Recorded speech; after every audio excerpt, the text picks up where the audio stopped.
પ્રકરણ 5 યુક્લિડની ભૂમિતિનો પરિચય। હવે આ પ્રકરણમાં બહુ નાનું પ્રકરણ છે, પણ આનો જે ઇતિહાસ છે એનાથી પરિચિત થવું જરૂરી છે, એટલે આપણે આ આખા ઇતિહાસનો અભ્યાસ કરીએ છીએ।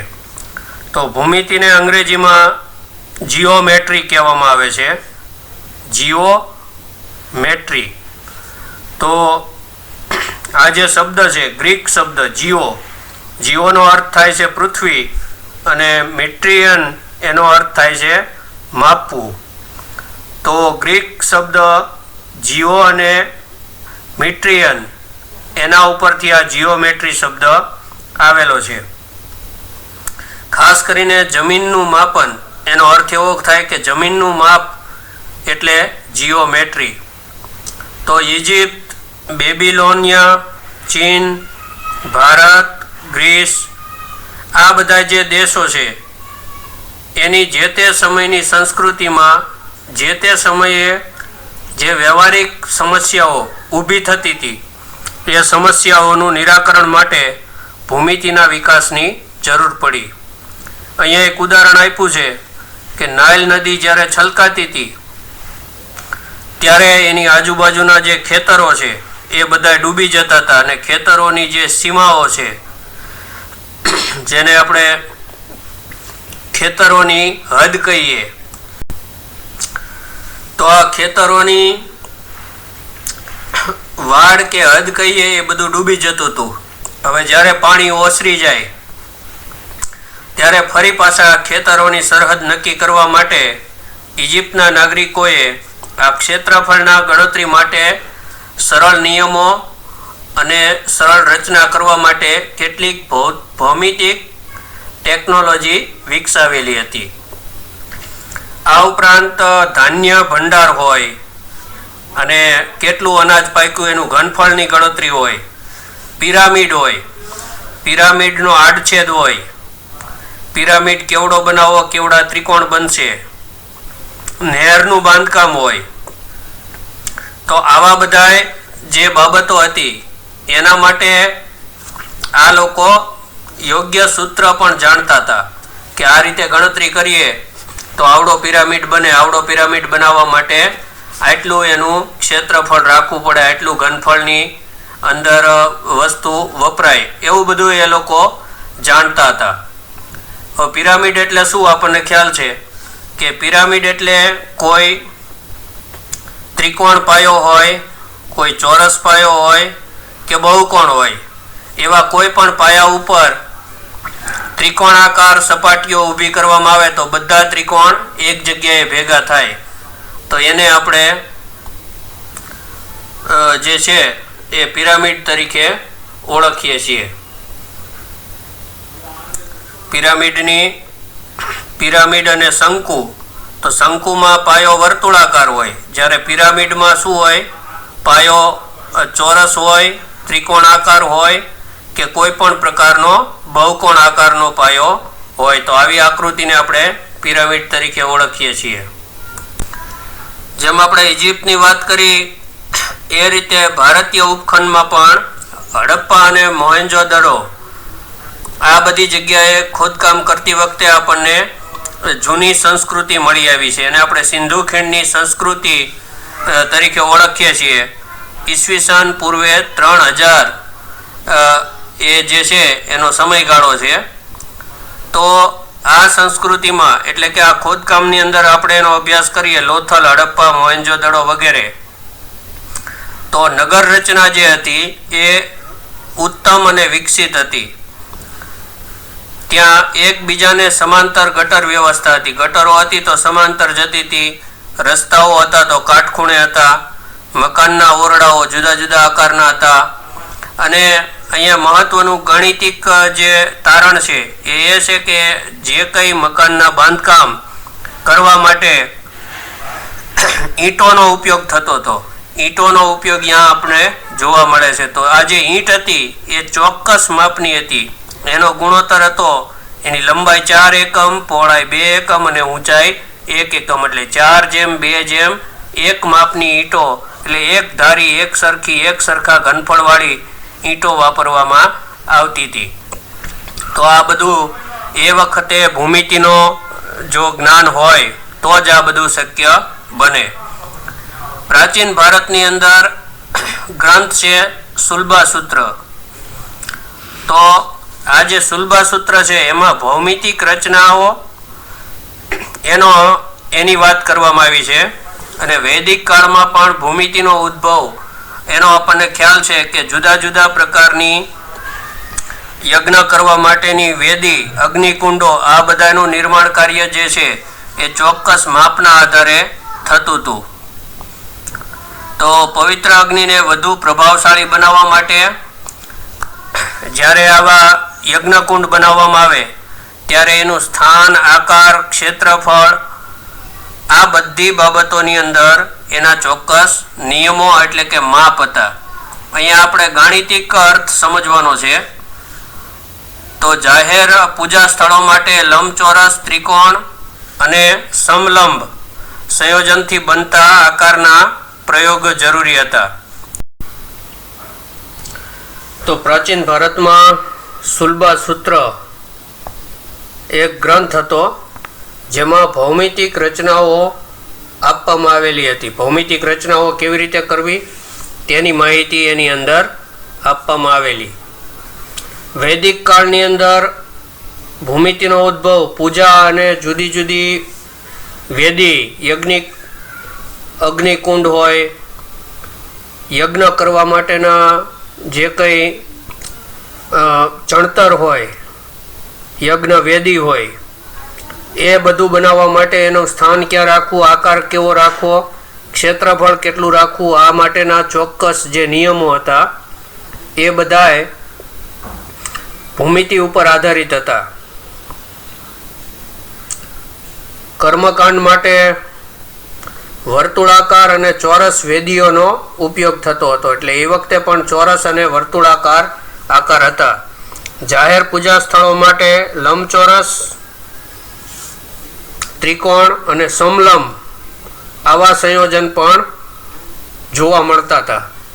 અથર્વવેદની અંદર શ્રી યંત્ર આપેલું છે. આ શ્રી યંત્ર 9 સમદ્વિબાજુ ત્રિકોણ માંથી બનેલું એક યંત્ર છે. હવે એની અંદર ત્રિકોણ એવી રીતે ગોઠવાયેલા છે કે એના કુલ ત્રિકોણ આપણે ગણીએ તો કુલ એની અંદર 43 ત્રિકોણ થાય છે, ઉપત્રિકોણ. તો આ બધા ઉદાહરણ દર્શાવે છે કે વિશ્વના દરેક સ્થાને ભૂમિતિનો ઉપયોગ થતો હતો. પણ આ બધો જે ઉપયોગ હતો એ અવ્યવસ્થિત રીતે હતો. અને આ જે ભૂમિતિનું જ્ઞાન હતું, આ બધું જ્ઞાન કાં તો મૌખિક રીતે આગળ વધતું હતું, એક પેઢીમાંથી બીજી પેઢીને શીખવા મળતું હતું, અથવા તો તાડપત્ર, તાડના વૃક્ષ હોય એના પાન ઉપર આ બધા સંદેશાઓ, આ બધી પદ્ધતિઓ લખી અને સાચવવામાં આવતી હતી. બેબીલોનની અંદર જોવા મળતી બેબીલિયન સંસ્કૃતિ, એમાં પણ ભૂમિતિ જે છે એ વ્યવહારિક લક્ષી દ્રષ્ટિકોણવાળા વિષય સુધી સીમિત રહી હતી. એટલે વ્યવહારિક ઉપયોગ હતા એનો ભારત અને રોમમાં. ઇજિપ્તવાસીઓ દ્વારા વિકાસ પામેલ ભૂમિતિમાં પરિણામોનું કથન જ સમાવિષ્ટ હતું.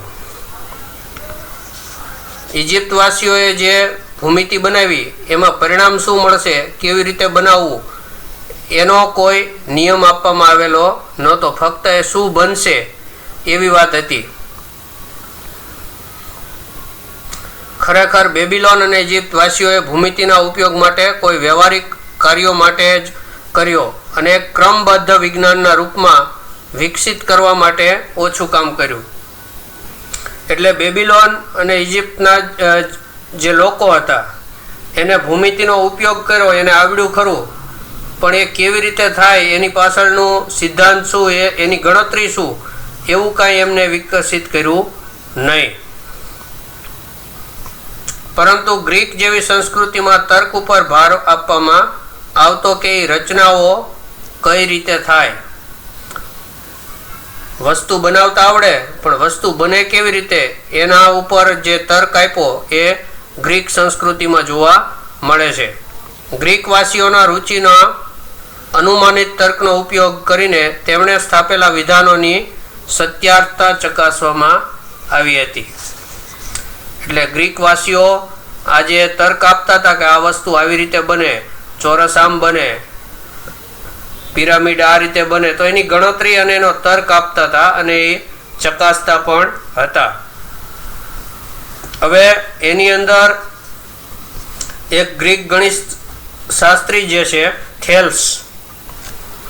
થેલ્સની અંદર થેલ્સે સૌથી પહેલા એ જ્ઞાત સાબિતી આપી હતી, જાણીતી સાબિતી આપી હતી. એ સાબિતી કથનની હતી કે વર્તુળનો વ્યાસ વર્તુળને સમવિભાજિત કરે છે. એટલે કે વર્તુળનો વ્યાસ વર્તુળને બે ભાગમાં વિભાજિત કરે છે. આપણે એક વર્તુળ દોરીએ અને એનો વ્યાસ દોરીએ તો આ વ્યાસ જે છે એ વર્તુળના એક સરખા બે ટુકડા કરે છે. આ થેલ્સે સૌથી પહેલા જે સાબિતી આપી એ હતી. થેલ્સનો પ્રચલિત શિષ્ય, એનું નામ આપણે યાદ રાખવાનું છે, પાયથાગોરસ. આ પાયથાગોરસ જે છે એને અનેક ભૌમિતિક ગુણધર્મોની શોધ કરી અને ભૂમિતિના સિદ્ધાંતનો વિકાસ કર્યો. તો આપણે યાદ રાખવાનું છે કે થેલ્સ એનો પ્રસિદ્ધ શિષ્ય કોણ છે? તો પાયથાગોરસ. અને એના સાથીઓની આ પ્રવૃત્તિ ચાલુ રહી ઈસવીસન પૂર્વે 300 સુધી. અને આ સમયે ઇજિપ્તના એલેક્ઝાન્ડ્રિયાના એક ગણિત શિક્ષક હતા યુક્લિડ. યુક્લિડ એ ગણિતના બધા જ જ્ઞાનને એકત્રિત કર્યું અને એમણે એક પુસ્તક લખ્યું એલિમેન્ટ્સ. આ એલિમેન્ટ્સના 13 પ્રકરણ છે. હવે આ જે 13 પ્રકરણ છે એ દરેક પ્રકરણને હવે પુસ્તક માનવામાં આવે છે. એટલે 13 પુસ્તક લખ્યા એવું આપણે માનવાનું. તો અહીંયા હવે મુખ્ય વાત આપણે કરવાની છે યુક્લિડની વ્યાખ્યા, પ્રમેય અને પૂર્વધારણાઓની. તો યુક્લિડના સમયમાં ગ્રીસના ગણિત શાસ્ત્રીઓ જેમાં રહેતા હતા તેવા વિશ્વના અનેક અમૂર્ત મોડેલ તરીકે ભૂમિતિને કલ્પી. આસપાસની વસ્તુના અવલોકન પરથી બિંદુ, રેખા, સમતલ સપાટી વગેરે ધારણા સ્થાપિત કરવામાં આવી હતી કે બિંદુ એટલે શું, રેખા એટલે શું, સમતલ એટલે શું, સપાટી એટલે શું. અવકાશ અને એની આજુબાજુના ઘન પદાર્થની અમૂર્ત ભૂમિતિની સંકલ્પના એટલે વ્યાખ્યાઓ આપવામાં આવી. એક ઘન પદાર્થને આકાર હોય છે, એને માપ હોય છે, એનું સ્થાન હોય છે એટલે જગ્યા રોકે છે. તેને એક સ્થાનથી બીજા સ્થાન સુધી લઈ જઈ શકાય છે. તેની સીમાઓને પૃષ્ઠ કહેવામાં આવે છે. અવકાશના એક ભાગને બીજા ભાગથી અલગ કરે છે અને તેને કોઈ જાડાઈ હોતી નથી. તેની સીમાઓને પૃષ્ઠ કહેવામાં આવે છે. એટલે જે બોર્ડર બને એ બોર્ડરની વચ્ચેનો ભાગ પૃષ્ઠ. આ રેખાઓને છેડે જે હોય તેને અંત્યબિંદુ હોય છે. ઘન પદાર્થથી બીજા બિંદુઓ, ઘન પદાર્થ પછી સમતલ, રેખા અને બિંદુ સુધીના 3 ચરણનો વિચાર કરો. પ્રત્યેક ચરણમાં આપણે એક વિસ્તરણથી વંચિત થઈએ છીએ. આપણે તેને પરિમાણ કહીએ છીએ. એટલે એનું વિસ્તરણ જે છે એ ઘટતું જાય છે. એટલે કે એક ઘન પદાર્થને 3 પરિમાણ હોય, પૃષ્ઠ એટલે સપાટી એટલે આપણે એને સમતલ કહીએ છીએ, અને 2 પરિમાણ હોય, અને રેખાને 1 પરિમાણ હોય છે. એટલે એનું જે વિસ્તરણ છે એ ઓછું થતું જાય છે. તો છેલ્લે આવશે બિંદુ. તો બિંદુને કોઈ પરિમાણ હોતું નથી. યુક્લિડે આ વિધાનોને વ્યાખ્યાઓના રૂપમાં રજૂ કર્યા અને પોતાના સ્પષ્ટીકરણ જે છે એની શરૂઆત એલિમેન્ટ્સના પુસ્તક નંબર 1માં 23 વ્યાખ્યાઓ આપી અને કર્યા. આમાંથી કેટલીક વ્યાખ્યાઓ આપણે અહીંયા જોવાની છે. તો એલિમેન્ટ્સનું પુસ્તક નંબર 1 છે એમાં વ્યાખ્યાઓ આપવામાં આવી છે. કેટલી વ્યાખ્યાઓ છે? 23. આ વ્યાખ્યાઓ છે કે બિંદુને કોઈ ભાગ નથી. રેખા એ પહોળાઈ વગરની લંબાઈ છે. રેખાના અંતમાં બિંદુઓ હોય છે. જે પોતાના પર બિંદુઓની સાથે સમાન રીતે રહેલી હોય તેવી એક રેખા એક સીધી રેખા છે. બિંદુઓ સાથે સમાન રીતે રહેલી હોય તેવી રેખા એક સીધી રેખા છે. આ બહુ પ્રાથમિક વ્યાખ્યાઓ છે. પૃષ્ઠને માત્ર લંબાઈ અને પહોળાઈ હોય છે.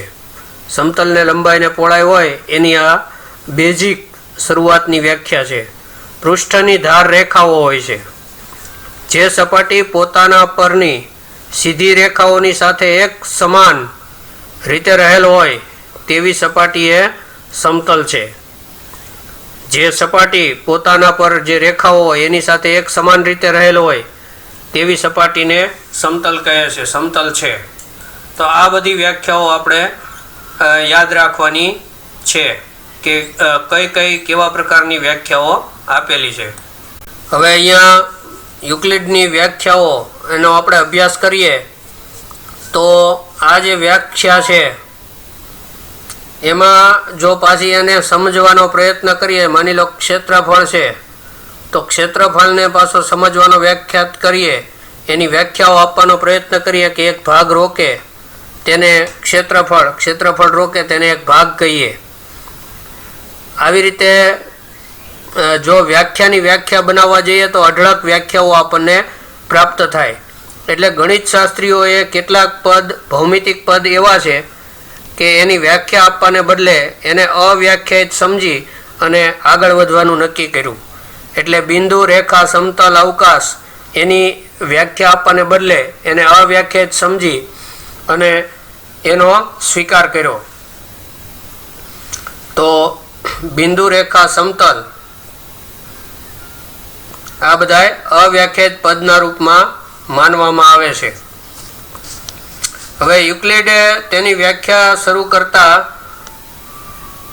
તેમાંના કેટલાક ભૌતિક ગુણધર્મોને સાબિત કર્યા વગર સત્ય વિધાન માનવાની કલ્પના કરી. યુક્લિડે વ્યાખ્યાઓ શરૂ કરી એ પહેલા જ કેટલીક બાબતો એવી હતી કે જેને સાબિત કર્યા વગર સત્ય માની લીધા. એટલે આ સત્ય જ છે એવું સ્વીકાર લીધું. અને આ જે એની કલ્પના હતી એ ખરેખર સ્પષ્ટપણે વૈશ્વિક સત્ય હતી, એટલે એકદમ હકીકત હતી. તો એને આવી જે બાબતો હતી એને બે ભાગમાં વિભાજિત કર્યા. એકને કીધું સ્વયં સિદ્ધ સત્ય અને બીજાને કીધું પૂર્વધારણા. તો પૂર્વધારણા એના માટે વાપર્યું કે જે વિશિષ્ટ રીતે ભૂમિતિ સાથે સંબંધિત હોય.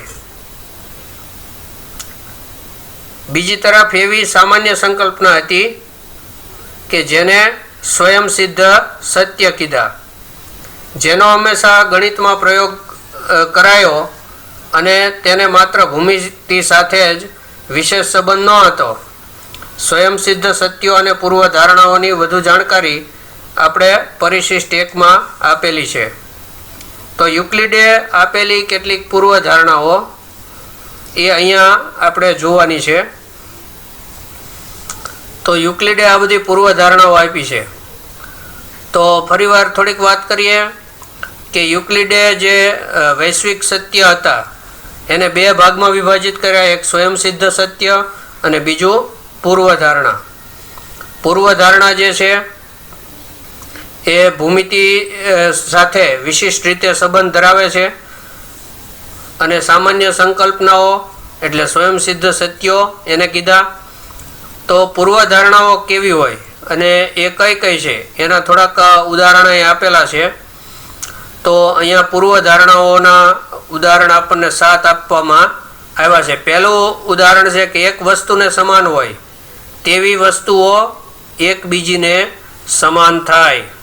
એટલે કે એક વસ્તુને સમાન હોય તેવી વસ્તુઓ એકબીજીને સમાન એટલે બંને સરખું થાય. આપણે આને આગલા ધોરણમાં પણ ભણી ગયા કે ધારો કે A બરાબર B હોય તો B બરાબર A થાય. આવું આપણે આગળ વાત કરી ગયા છીએ. સરખામાં સરખું ઉમેરીએ તો સરવાળા સરખા રહે. દાખલા તરીકે 5 છે અને એમાં આપણે 3 ઉમેરીએ. હવે 5ની કિંમત ધારો કે x હોય અને એમાં 3 ઉમેરીએ તો સરખામાં સરખું ઉમેરીએ તો સરવાળા સરખા રહે. આ ઉદાહરણ આપણને ત્રાજવાના ઉદાહરણથી વધારે ખ્યાલ આવશે કે આ રીતે આપણે એક તુલા લઈએ અને આ બંનેની અંદર સરખું વજન ભરેલું છે. હવે બંનેની અંદર એક સરખું વજન ઉમેરીએ તો પલ્લા પાછા પોતે સમતોલન સ્થિતિમાં જ રહેશે. સરખામાંથી સરખા બાદ કરીએ તો બાદબાકી સરખી રહે. આ બંને પલ્લામાંથી એક સરખું વજન કાઢી લો તો પાછા પલ્લા હતા એ જ પોઝિશનમાં રહેશે. એકબીજા પર બંધ બેસતી આવતી વસ્તુ એકબીજાને સરખી રહે. એક ચોરસ હોય, આવડો ને આવડો ચોરસ આના ઉપર ગોઠવીએ. દાખલા તરીકે એક સરખા ચલણી નોટ હોય, 100 રૂપિયાની નોટ હોય, એના ઉપર 100 રૂપિયાની નોટ ગોઠવીએ તો એકબીજા ઉપર બંધ બેસતી આવે છે, એકબીજાનું સરખું માપ રહે છે. આખું તેના ભાગ કરતાં મોટું હોય, કોઈ પણ વસ્તુનો ટુકડો કરી લ્યો. આ વસ્તુ છે એનો એક ટુકડો કાપી લીધો આપણે તો આ ટુકડા કરતાં આખો ભાગ હંમેશા મોટો રહેશે. સરખી વસ્તુઓના બમણામાં એકબીજાને સમાન હોય. સરખી વસ્તુના બમણા એટલે જેમ સરવાળા અને બાદબાકીની વાત કરી એમ અહીંયા ગુણાકારની વાત છે. સરખી વસ્તુ લઈઓ અને એના બમણા કરો તો આ તુલાની વાત કરીએ કે આમાં જે વસ્તુ ભરી છે, આમાં વસ્તુ જે ભરી છે, બંને વસ્તુ ભલે અલગ છે પણ બંનેનું વજન માની લો સરખું છે તો પાછી એટલી ને એટલી વસ્તુ આમાં ઉમેરીએ અને આમાં આના જેટલી જેવી જ અને એના જેટલી જ વસ્તુ ઉમેરીએ તો પાછું જે સ્થિતિ છે એ પહેલાં જેવી જ થાય. એક જ વસ્તુના અડધા એકબીજાને સમાન થાય તો વળી પાછું એના એ જ વાત આવી કે આ તુલાની અંદરથી અડધું વજન કાઢી લો અને આમાંથી અડધું વજન કાઢી લો તો વળી પાછું એ સરખું રહે. તો આ સમજવા માટે છે, પણ આ જે એની બધી પૂર્વધારણાઓ છે એને આપણે યાદ રાખવાની છે. યુક્લિડે જે 5 પૂર્વધારણા આપી છે એની વાત કરવાની છે. પહેલી પૂર્વધારણા છે કે એક બિંદુમાંથી બીજા બિંદુ સુધી થઈને પસાર થતી એક સીધી રેખા દોરી શકાય. તો એક બિંદુમાંથી બીજા બિંદુમાંથી એક બિંદુમાંથી શરૂ કરી અને બીજા બિંદુમાંથી પસાર થતી હોય તેવી એક રેખા દોરી શકાય. ત્યાર પછી પૂર્વધારણા 5.1 છે કે આપેલા બે ભિન્ન બિંદુઓમાંથી પસાર થતી અનન્ય રેખા હોય.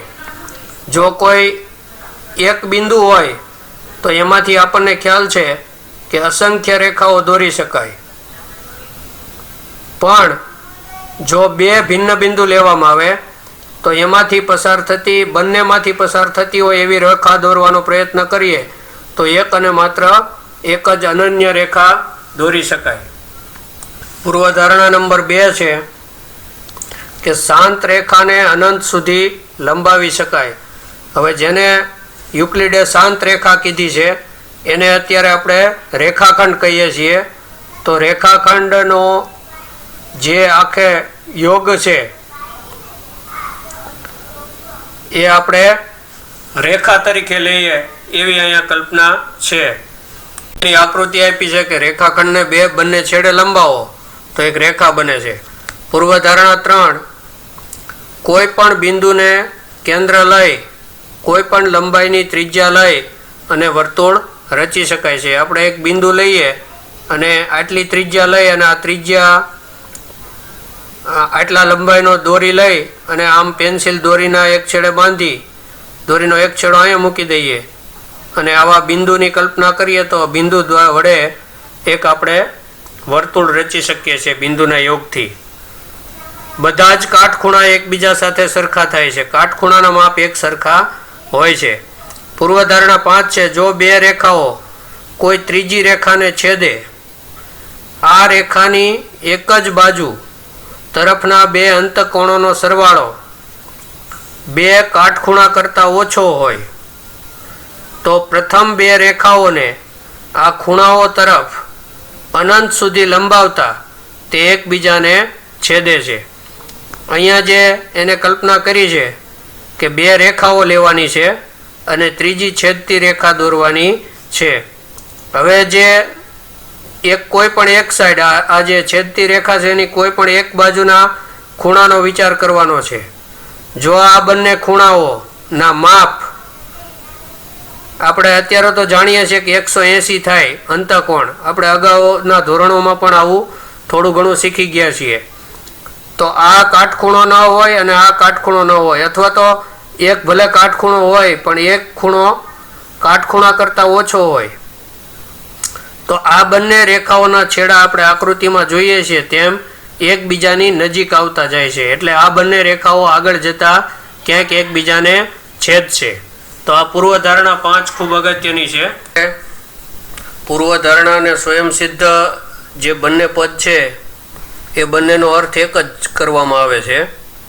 અને પૂર્વધારણા એટલે કોઈ ક્રિયા કરવી. દાખલા તરીકે વિશ્વમાં કોઈ ઘટના જોવા મળે અને એના આધારે આપણે એનું વિધાન કરીએ અને આ વિધાનની પછી સત્ય છે કે નહીં તેની ચકાસણી કરીએ. જો આ વિધાન સત્ય નીકળે તો એને આપણે પૂર્વધારણાના રૂપમાં સ્વીકારી લઈએ છીએ. હવે સ્વયંસિદ્ધ સત્યો પરથી વિધાન રચવું અસંભવ હોય, જે કોઈ અન્ય સ્વયંસિદ્ધ સત્ય અથવા તો પહેલા સાબિત થયેલા કોઈ વિધાનથી વિરોધાભાસી હોય, તો આવું જે સ્વયંસિદ્ધ સત્ય છે એનું માળખું સુસંગત કહેવાય. એટલે કે જો કોઈ સ્વયંસિદ્ધ સત્યનું આપણને માળખું આપેલું હોય તો એને નક્કી કરવું જરૂરી છે કે આ માળખું સુસંગત છે કે કેમ. યુક્લિડે પોતાની જે પૂર્વધારણાઓ અને સ્વયંસિદ્ધો આપ્યા, સત્ય આપ્યા, પછી એનો ઉપયોગ અનેક પરિણામોને સાબિત કરવામાં કર્યો અને એનો ઉપયોગ કરીને એને અનેક અનુમાનિક તર્ક દ્વારા કેટલાક પરિણામો આપ્યા. એને જે વિધાનો સાબિત કર્યા તે વિધાનોને પ્રમેય તરીકે ઓળખવામાં આવે છે. યુક્લિડે તેમના જે સ્વયંસિદ્ધ સત્યો, પૂર્વધારણાઓ, વ્યાખ્યાઓ અને પહેલાં સાબિત કરેલા પ્રમેયો, આનો ઉપયોગ કરીને એક તર્ક સંગત શૃંખલામાં એને 465 જેટલા સાધ્ય અનુમાનિત કર્યા. ભૂમિતિના કેટલાક પ્રકરણોમાં આગળ જતાં આપણે આનો ઉપયોગ કરવાનો છે. અત્યારે હવે આપણે વાત કરીએ પાસે સ્વાધ્યાય 5.1 પછીનું યુક્લિડની 5મી પૂર્વધારણાને સમકક્ષ વિધાનો. તો ગણિતના ઇતિહાસમાં યુક્લિડની 5મી પૂર્વધારણા ખૂબ નોંધપાત્ર છે. આને આપણે ફરીથી યાદ કરીએ તો એનું જો ઊંધું સ્વરૂપ યાદ કરો તો જો બે રેખાઓને છેદતી રેખાની એક તરફના અંતઃકોણોનો સરવાળો, અહીં આપણે દોરીએ બે રેખાઓ અને એને છેદતી એક રેખા, એના એક બાજુના અંતઃકોણ, આપણને ખ્યાલ છે કે એક બાજુ જે ખૂણા બને, આના પછીના પ્રકરણમાં આપણે એની વાત કરવાના છીએ, અંતઃકોણોનો સરવાળો 180 થાય તો આ બંને રેખાઓ ક્યારેય છેદી શકે નહીં. એટલે કે આ શું બનશે? સમાંતર રેખાઓ. આ પૂર્વધારણાને સમકક્ષ અનેક વિધાનો છે. એમાંથી એક વિધાન, અગત્યનું વિધાન છે પ્લેફેરની પૂર્વધારણા. તો પ્લેફેરની પૂર્વધારણા શું છે કે દરેક રેખા એલ તેના પર ન હોય તેવા પ્રત્યેક બિંદુ પી માટે અનન્ય રેખા એક એમ એવી હોય છે કે જે પીમાંથી પસાર થતી હોય અને એલને સમાંતર હોય. તો પ્લેફેરની પૂર્વધારણા એમ કહે છે કે આવી એલ રેખા હોય અને એના ઉપર ન હોય એવું બહાર પી બિંદુ હોય, તો પી બિંદુમાંથી જે અનેક રેખાઓ પસાર થાય, અહીંયા 3 તો બતાવી છે પણ આવી અસંખ્ય રેખાઓ પસાર થાય, એમાંથી એક રેખા તો એવી મળે જ કે જે આ એલ રેખાને સમાંતર હોય.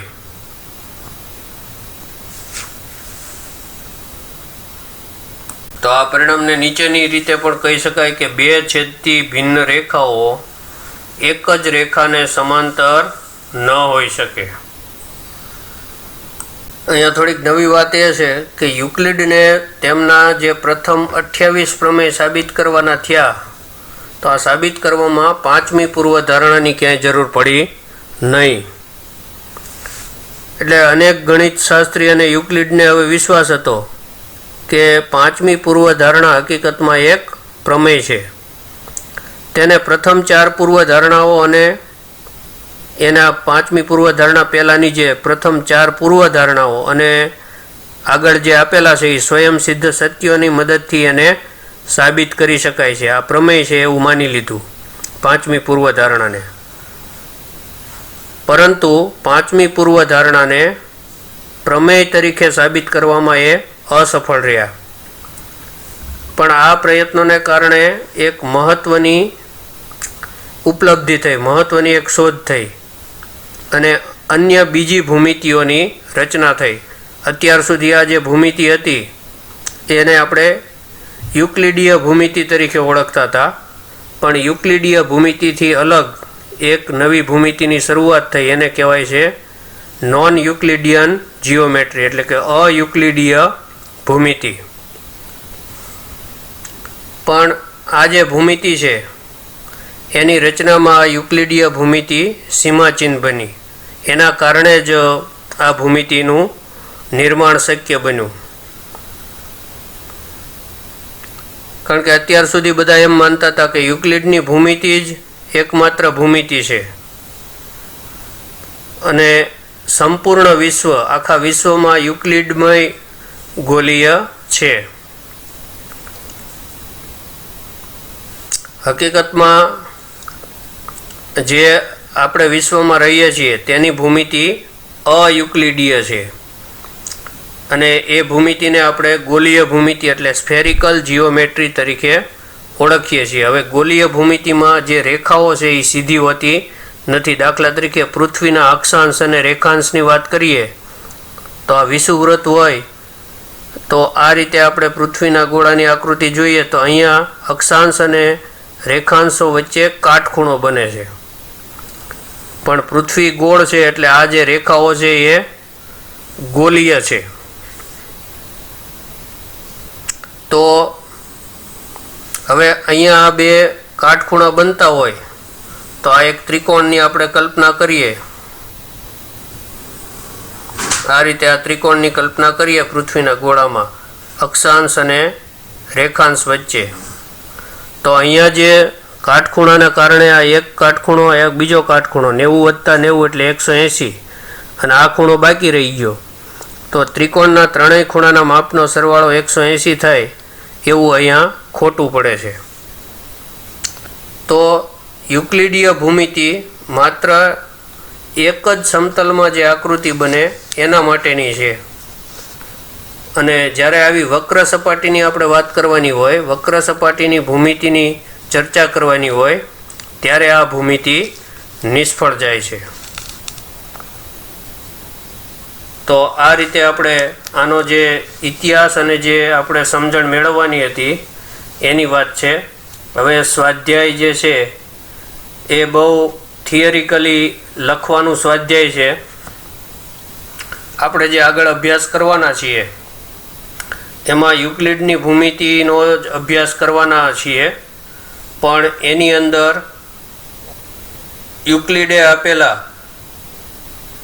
પૂર્વધારણા અને પ્રમેય સ્વયં એના કરતાં જે પ્રમેય ને પૂર્વધારણા આપણે લેવાના છીએ થોડાક અલગ પ્રકારના હશે. તો સ્વાધ્યાય 5.1ની શરૂઆત કરીએ. સ્વાધ્યાય 5.1માં નીચેનામાંથી કયા વિધાનો સત્ય છે અને કયા વિધાનો અસત્ય છે એના જવાબ માટેના કારણો આપવાના છે. તો પહેલું વિધાન છે એક બિંદુમાંથી પસાર થતી માત્ર એક જ રેખા દોરી શકાય. તો અહીંયા આપણે એક બિંદુ લીધું છે, એમાંથી જોયું તો ઘણી બધી રેખાઓ દોરી શકાય છે. એટલે આ વિધાન અસત્ય છે, કારણ કે એનું કારણ છે કે એક બિંદુમાંથી પસાર થતી અસંખ્ય રેખાઓ દોરી શકાય છે. બીજું વિધાન છે બે ભિન્ન બિંદુમાંથી પસાર થતી અસંખ્ય રેખાઓ હોય છે. તો અહીંયા આપણે બે ભિન્ન બિંદુ લીધા છે, એમાંથી બે રેખાઓ અલગ અલગ રંગથી બતાવી છે, એટલે એક બીજા ઉપર આવી રેખાઓ દોરી શકાય છે અસંખ્ય, પણ આપણે એની આકૃતિ જોઈએ તો આપણને એક જ રેખા દેખાય. એટલે આ જે વિધાન છે આ વિધાન અસત્ય છે. તો આનો જવાબ આપણે પૂર્વધારણાના આધારે જ આપવાનો છે. તો પૂર્વધારણા 1 મુજબ એક બિંદુમાંથી બીજા બિંદુ સુધી પસાર થતી એક સીધી લીટી દોરી શકાય છે, આવું પૂર્વધારણા 1માં કહે છે. તો આ પૂર્વધારણાનું આ વાક્ય વિરોધાભાસ ઉત્પન્ન કરે છે.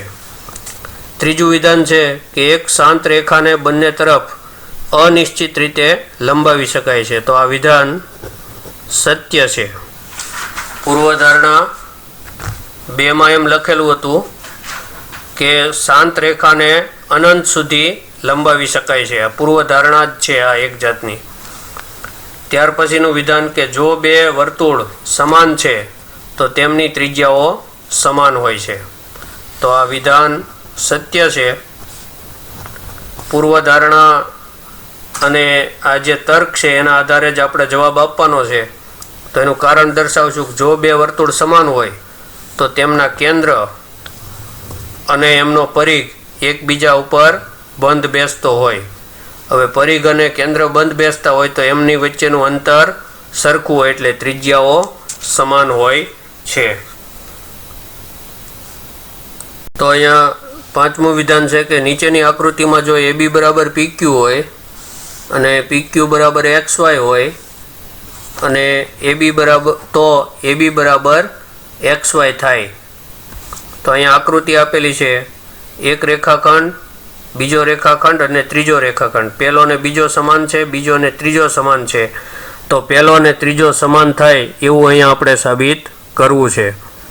તો આ વિધાન સત્ય છે કે નહીં? તો આ વિધાન સત્ય છે. કારણ કે પૂર્વધારણા 1 મુજબ, સ્વયંસિદ્ધ સત્ય 1 મુજબ એક વસ્તુને સમાન હોય તેવી વસ્તુઓ એકબીજાને સમાન થાય. એટલે કે AB બરાબર PQ હોય અને PQ બરાબર XY હોય તો AB બરાબર XY થાય. ત્યાર પછી બીજો દાખલો. બીજા દાખલામાં આપેલું છે કેટલાક પદ, એની આપણે વ્યાખ્યા આપવાની છે અને વ્યાખ્યા આપતા જે કંઈ નવા પદ આવે એની આપણે ફરીથી વ્યાખ્યા આપવાની છે. તો પહેલું જે છે એ સમાંતર રેખાઓ. તો એક જ સમતલમાં આવેલી બે રેખાઓ પરસ્પર છેદે નહીં તો તેમને સમાંતર રેખાઓ કહેવામાં આવે છે. હવે આમાં એક શબ્દ આવ્યો સમતલ, તો એને આપણે અલગથી પછી નોંધી લઈશું. બીજી વ્યાખ્યા છે લંબ રેખાઓ. તો પરસ્પર કાટખૂણે છેદતી રેખાઓને લંબ રેખાઓ કહેવામાં આવે છે. ત્રીજું છે રેખાખંડ, જેને બે અંત્યબિંદુ હોય તેવા રેખાના એક ભાગને રેખાખંડ કહે છે. ત્યાર પછીનું છે વર્તુળની ત્રિજ્યા. તો વર્તુળના કેન્દ્ર અને પરિઘના કોઈ બિંદુને જોડતા રેખાખંડ અથવા તો રેખાખંડના માપને વર્તુળની ત્રિજ્યા કહે છે. તો અહીંયા આપણને શબ્દો કયા કયા મળ્યા છે? એક સમતલ, એક કાટખૂણે એટલે કાટખૂણો, એક રેખા અને એક વર્તુળનું કેન્દ્ર અને પરિઘ.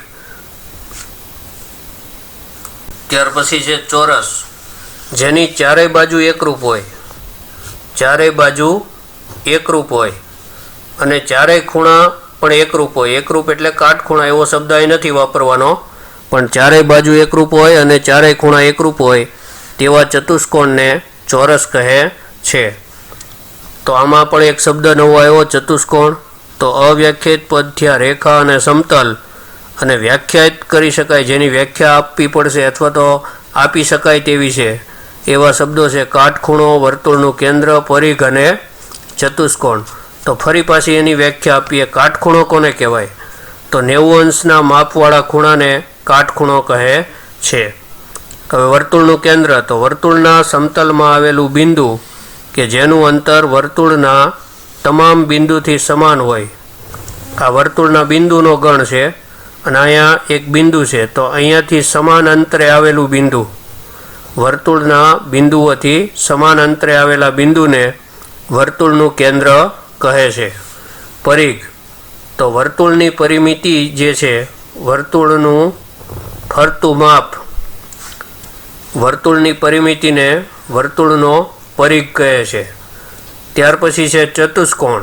તો 4 બાજુ અને 4 ખૂણા ધરાવતી હોય એવી કોઈ બંધ સમતલીય આકૃતિને ચતુષ્કોણ કહેવામાં આવે છે. તો ચોથો દાખલો લઈએ. એમાં 2 પૂર્વધારણા આપેલી છે કે જો 2 ભિન્ન બિંદુઓ A અને B આપ્યા હોય તો તેમની વચ્ચે હોય તેવું એક બિંદુ C મળે. એટલે A અને B આપેલા હોય તો તેમની વચ્ચે એક બિંદુ આપણને મળે. બીજી એક પૂર્વધારણા છે, એક રેખા પર ન આવેલા હોય તેવા ઓછામાં ઓછા 3 બિંદુઓ મળે.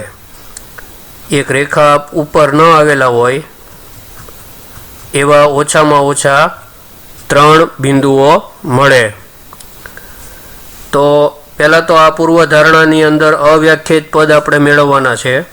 તો બિંદુ અને રેખા આ બંને અવ્યાખ્યાયિત પદ છે. તો એમ કહેવા માગે છે કે આ પૂર્વધારણાઓ સુસંગત છે. તો હા, આ બંને પૂર્વધારણાઓ સુસંગત છે. હવે પૂર્વધારણા 1માં શું છે? તો પૂર્વધારણા 1માં છે કે પૂર્વધારણા 1 એમ કે મુજબ બિંદુ C એવું મળે છે કે જે રેખા AB પર આવેલું છે અને A અને B ની વચ્ચે આવેલું છે. જ્યારે પૂર્વધારણા B શું કહેવા માગે છે કે એક બિંદુ C એવું મળે છે કે જે રેખા AB પર ન હોય. એટલે આ બંને પૂર્વધારણાઓ સુસંગત છે, અલગ અલગ રીતે બતાવેલી છે. હવે આ પૂર્વધારણાઓ જે છે ક્યાંથી આવેલી છે? તો આ પૂર્વધારણાઓ યુક્લિડની પૂર્વધારણામાંથી નથી લીધી, પરંતુ પૂર્વધારણા નંબર 5.1માંથી આ મળી શકે તેમ છે. દાખલા 4માં આપણને AC બરાબર BC આપેલું છે અને એક બિંદુ C વચ્ચે છે. આના આધારે આપણને ખ્યાલ આવી જાય. તો પહેલાં તો આપણે એની આકૃતિ દોરવાની છે અને આકૃતિ દોરીને સાબિત કરવાનું છે કે AC બરાબર 1/2 BC. તો અહીંયા સ્વયં સિદ્ધ સત્યોની મદદથી આ આપણે સાબિત કરવાનું છે. આ છે સાવ પરિણામ સહેલું, પણ એને આ ભૂમિતિની રીતે આપણે સાબિત કરવાનું છે. તો પહેલાં આપણને પક્ષમાં આપેલું છે AC બરાબર BC. AC બરાબર BC આપેલું, તો આપણે લખી નાખ્યું. હવે બંને બાજુ આપણે સરખો ભાગ ઉમેરીએ છીએ, બંને બાજુ AC ઉમેરીએ છીએ. AC શું કામ? કારણ કે આ બાજુ અહીં બગડો હતો એટલે આપણે અનુમાન કરીએ કે AC આપણે બંને બાજુ ઉમેરીએ. તો શેના આધારે આપણે ઉમેર્યું એની દલીલ આપણે આપવાની છે. સ્વયં સિદ્ધ સત્ય 2 એવું કહે છે કે સરખામાં સરખું ઉમેરીએ તો સરવાળા સરખા રહે. એટલે આમાંથી પરિણામમાં કોઈ ફેર પડતો નથી. તો આ થઈ ગયું 2AC બરાબર BC વત્તા AC. હવે BC વત્તા AC એટલે શું? તો BC વત્તા AC આ બંનેને ભેગા કરીએ એટલે બની જાય AB. તો એ શેના આધારે લખ્યું આપણે?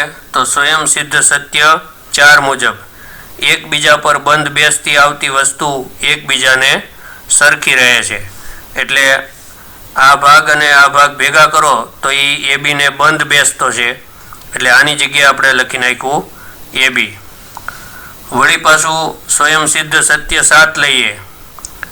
એના મુજબ એક જ વસ્તુના અડધા કરો તો એકબીજાને સમાન થાય છે. તો આ જે પરિણામ છે એમાં બંને બાજુ આપણે અડધા કર્યા છે, 1/2 કર્યા અને 1/2 કર્યા છે. તો 1/2 કરવાથી અહીં આપણને મળી ગયું, આ બગડો ઉડી ગયો એટલે આ બાજુ AC બરાબર 1/2 AB. ત્યાર પછી 7મો દાખલો જે છે એ પહેલા લઈ લઈએ છીએ. યુક્લિડના સ્વયં સિદ્ધ સત્ય 5 જે છે એને કેમ સનાતન માનવામાં આવે છે? તો પહેલાં તો સ્વયં સિદ્ધ સત્ય 5 નંબર છે શું? તો એ અહીંયા આપણે લખેલું છે કે આખું તેના ભાગ કરતાં મોટું હોય છે. અહીંયા ભાગનો અર્થ આપણે કરીએ તો ભાગ એટલે શું? તો કે આખાનો કંઈક પાર્ટ એવું આપણે સમજીએ છીએ, પણ એને લખવું કઈ રીતે? તો આખા, અહીં ભાગનો અર્થ આખા કરતાં ઓછું એવો થાય છે. ભાગ એટલે જે કંઈ હોય મેઇન વસ્તુ એનું કંઈક એમાંથી ઓછું એટલે એ ભાગ કહીએ. જે વિશ્વની આખી દુનિયાની અંદર કોઈ પણ બાબત માટે આ વસ્તુ સાચી છે. દુનિયામાં કોઈ પણ વસ્તુ લો તો એનો ભાગ જે છે એ આખી વસ્તુ કરતાં નાનો જ હોય. તો આવું વિશ્વની દરેક વસ્તુ માટે બને છે, એટલે આને સનાતન સત્ય કહેવામાં આવે છે. તો પાંચમો છે કે પ્રશ્ન 4માં બિંદુ સી રેખાખંડ એબીનો એક મધ્ય બિંદુ કહેવાય છે. આ પ્રશ્ન 4માં આપણે હમણાં સાબિત કર્યું. તો સાબિત કરો કે દરેક રેખાખંડને એક અને માત્ર એક જ મધ્ય બિંદુ હોય. તો એ સાબિત કરવા માટે આપણે બિંદુ સી સિવાયનું એક નવું બિંદુ ડી એને મધ્ય બિંદુ તરીકે લઈએ છીએ. તો આપણે લખ્યું કે ધારો કે બિંદુ ડી એ રેખાખંડ આપેલો રેખાખંડ એબી છે એનું મધ્ય બિંદુ છે, અને અહીં કારણે આપી દીધું કે બિંદુ ડી અને બિંદુ સી બંને અલગ છે. હવે પ્રશ્ન 4માં આપણે સાબિત કર્યું છે તે મુજબ ત્યાં આપણે સાબિત કર્યું હતું કે એસી બરાબર 1/2 એબી એવું સાબિત કર્યું હતું. અહીંયા લખેલું જ છે. તો અહીંયા બિંદુ ડી ધાર્યું છે મધ્ય બિંદુ તરીકે. તો અહીંયા આપણે પરિણામ લખ્યું એડી બરાબર 1/2 એબી. હવે પ્રશ્ન 4માં સાબિત શું કર્યું છે? તો સાબિત એ કર્યું છે કે એસી બરાબર 1/2 એબી, સી એનું મધ્ય બિંદુ છે એવું આપણે સાબિત કર્યું છે. અહીંયા આપણે આ વધારાનું નવું મધ્ય બિંદુ છે એવું માનીને ચાલીએ છીએ. તો આનો અર્થ એવો થયો કે આ ભાગ અને આ ભાગ સરખો થયો. પણ શેના આધારે સરખો થયો એ અહીંયા લખશું. તો સ્વયં સિદ્ધ સત્ય એક મુજબ આ બંને ભાગ સરખા થાય. શું છે આ પૂર્વધારણા? તો કે એક વસ્તુને સમાન હોય એવી બીજી વસ્તુ એકબીજાને સમાન થાય. હવે ડી અને સી બંને રેખાખંડ એબી પર જ આપણે લીધેલા છે અને પાછા એ અને બીની વચ્ચે છે. આ ઉપરાંત બીજી દલીલ એવી છે કે આ બંને બિંદુઓ છે ડી બિંદુ અને સી બિંદુ એ બિંદુથી એટલે એક છેડેથી અથવા તો બી બિંદુથી સમાન અંતરે આવેલા છે. આથી સાબિત થાય છે કે ડી અને સી બંને જો એક જ છેડેથી સમાન અંતરે આવેલા હોય અને વળી એડી અને એસી સરખા હોય તો એનો અર્થ એવો થયો કે ડી બિંદુ અને સી બિંદુ બંને એક જ છે, સમાન છે, એટલે કે ભિન્ન નથી. એનાથી સાબિત થયું કે રેખાખંડને એક અને માત્ર એક જ મધ્ય બિંદુ હોય છે. દાખલો 6 લઈએ તો એમાં આપણે સાબિત કરવાનું છે કે આકૃતિની અંદર આ એક આકૃતિ આપી છે.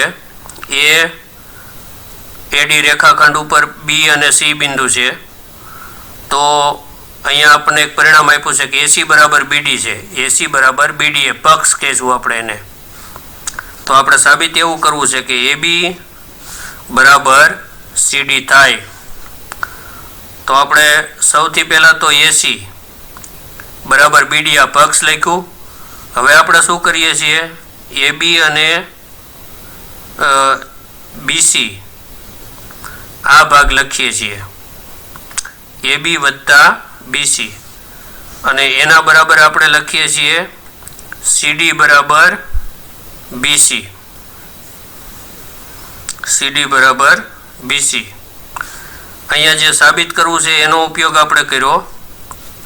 એ ઉપયોગ એટલા માટે કર્યો કે અહીંયા જે એસી છે એથી સી સુધીનું અંતર એ આપણે સ્વયં સિદ્ધ સત્ય પ્રમાણે બંધ બેસતું છે. એસીને બંધ બેસતું કોણ કહેવાય? એબી અને બીસીનો સરવાળો. એ જ રીતે બીડીને બંધ બેસતું કોણ કહેવાય? બીસી અને સીડીનો સરવાળો. એની લંબાઈ સરખી છે.